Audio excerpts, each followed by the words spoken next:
ঘটেছে। আন্তর্জাতিক বিশ্বে সত্যিকার অর্থে সন্ত্রাসীদের কোনো স্থান কাল পাত্র নাই। বাংলাদেশ সেই জায়গা থেকে মুক্ত নয়। বাংলাদেশেও বিভিন্ন সময় বিভিন্ন সন্ত্রাসী ঘটনা ঘটছে। এই প্রস্তাবের মধ্যে আমাদের সিনিয়র মাননীয় পার্লামেন্টারিয়ান যিনি প্রস্তাব উত্থাপন করেছে তাকেও আমি আন্তরিকভাবে কৃতজ্ঞতা জানাই যে বাংলাদেশকে সন্ত্রাস মুক্ত করতে হবে, বাংলাদেশকে অবশ্যই জঙ্গি মুক্ত করতে হবে, বাংলাদেশকে অবশ্যই মাদক মুক্ত করতে হবে এবং এখানে দল মত নির্বিশেষে এই বিষয়গুলোর প্রতি যদি আমরা পদক্ষেপ গ্রহণ করতে পারি তাহলেই আমি মনে করব আমরা সেখানে সাফল্য অর্জন করতে পারবো। আজকে নুসরাত হত্যাকাণ্ড নিয়ে যে ঘটনাগুলো পত্রপত্রিকায় এসেছে তার সাথে আমরা দেখতে পাই যে সরকারের দলের যারা ওইখানকার নেতৃস্থানীয় ব্যক্তিরা তারা এর সাথে জড়িত ছিলেন। আজকে তাদেরকে গ্রেপ্তার করা হয়েছে, এই জন্য আমি মাননীয় সংসদ নেতাকে আন্তরিকভাবে ধন্যবাদ জানাচ্ছি।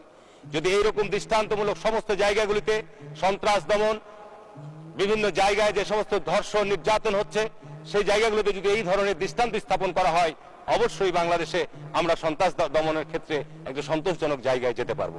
আমি মাননীয় স্পিকার আপনাকে এইটুকু বলতে চাই যে গত 30শে ডিসেম্বর নির্বাচন নিয়ে নিঃসন্দেহে সারা দেশে ব্যাপক বিতর্ক রয়েছে। এই নির্বাচনের মধ্য দিয়ে মানুষের ভোটের অধিকারকে হরণ করা হয়েছে। আমরা যেভাবেই বলি না কেন আজকে 30 তারিখে নির্বাচন অনুষ্ঠিত হয় নাই।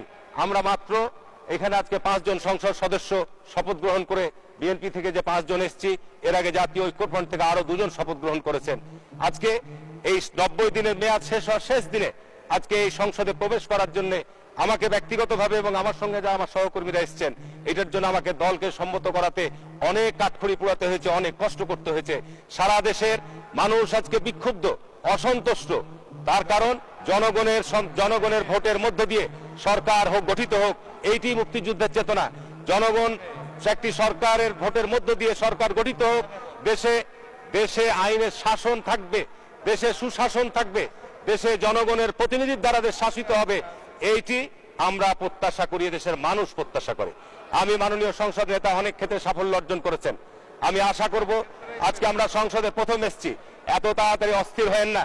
আমি সংসদে প্রবেশ করার সময় আমি আপনাদের স্মরণ করিয়ে দিয়ে বলতে চাই পবিত্র কোরআন শরীফের সূরা বাকারার 42 নম্বর আয়াত এই লবিতে স্পষ্টভাবে লেখা রয়েছে।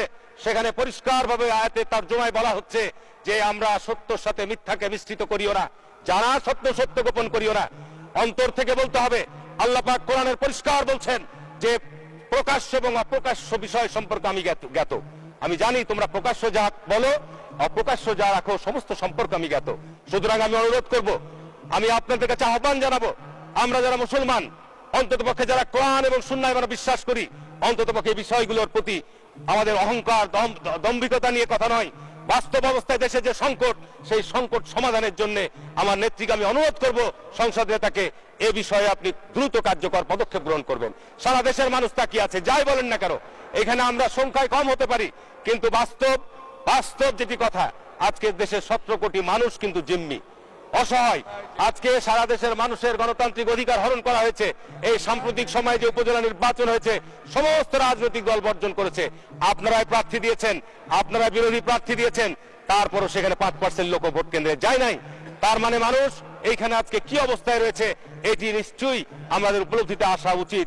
এই সংকট থেকে যত দ্রুত আমরা বেরিয়ে আসতে পারবো তত আমাদের জন্য কল্যাণকর হবে। আমি পাশাপাশি এটুকু মাননীয় নেত্রীকে বলতে চাই, আজকে দেশনেত্রী বেগম খালেদা জিয়া নিম্ন আদালতের একটি ফরমাসি রায়ে তিনি সাজাপ্রাপ্ত। উনি দীর্ঘ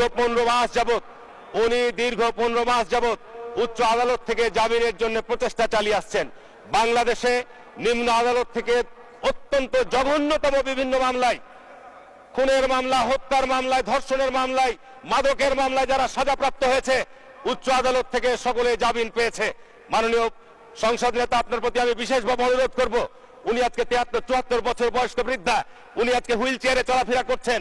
উনার এই অবস্থায় আসলে সত্যিকার অর্থে জেলখানায় থাকার কথা নয়। অন্তত পক্ষে উনার জামিন পাওয়া উচিত। উচ্চ আদালতকে যদি আপনি স্বাধীনভাবে কাজ করতে দেন, আপনার যারা এখানে নিয়োজিত অ্যাটর্নি জেনারেল সরকারি কর্মকর্তা রয়েছে তারা যদি সত্যিকার অর্থে বাধা প্রদান না করে, আমি বিশ্বাস করি উনি কালকেই জামিন পাবেন। আমরা প্রত্যাশা করব যে সত্যিকার অর্থে এদেশে গণতান্ত্রিক